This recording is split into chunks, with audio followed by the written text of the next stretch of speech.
Does it really matter?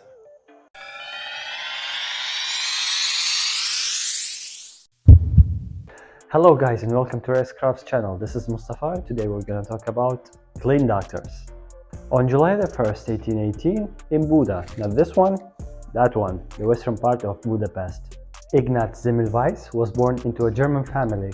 His father sent him to Vienna to study at law school, but after the first year he dropped out and switched to med school after he visited the anatomic theater with a friend of his.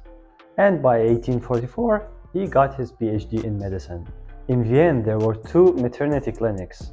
In the first clinic, the death rate among the mothers was higher than 10% because of postpartum infection. And in the second clinic, it was much less than at the first clinic, where Zemmelweis was working. This fact was well known among the people outside the hospital. The second clinic was more expensive than the first one, and that had the mothers from poor families to give birth on the streets until it became a habit in Vienna, rather than going to the first hospital. Zemmelweis was annoyed because of the bad reputation of his clinic.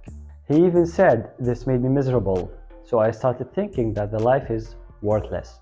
Then he started to compare all the differences between his clinic and the other, even the religion practices.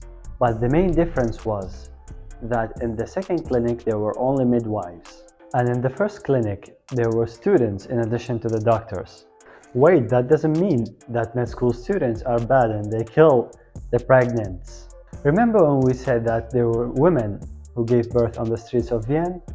Well, those ladies had a higher survivor rate than those who gave birth in the first clinic. So, as any disappointed scientist, he took a vacation and went to Venice. In Venice, he got awful news. His best friend, the biologist Jacob Kalechka, died. It happened after autopsy of a woman's body who died by postpartum infection. Kalechka cut himself with a scalpel and he got sepsis. And it dawned on him. Here, Zemmelweis had the idea that the particles of the dead body got into his friend's body and caused him sepsis. That time, doctors and med students were so proud of the corpse smell coming from their hands as a sign of a real doctor, which made Zemmelweis see them as murderers. And here he knew that this is the main difference between the two clinics, because midwives never do autopsy. Since then, Zemmelweis made an announcement that any doctor or med school student must wash their hands right away before they get into the clinic or even see a patient. Also, he put a pot of chlorine by the door and was obligatory and no exceptions. By the next year, the death rate of both clinics was almost the same. But, of course, there was a problem. Washing hands or even taking a bath in Europe that time wasn't a trend. On the contrary, some doctors even recommended their patients not to take a bath. Because of that, Zemmelweis was bullied by his colleagues. Some of them even called him crazy. After that, he got into psychiatry clinic, and there he was beaten by some guards, and a few days later he died because of gangrene in his hand.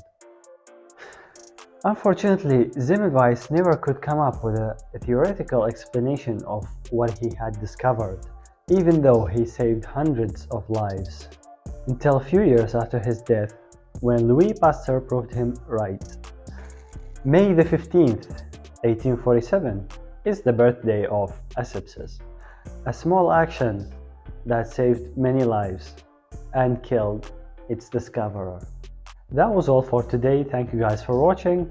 If you liked the video, hit the like button, subscribe, and if you didn't like it, then share it with your friends. Who knows, they might like it.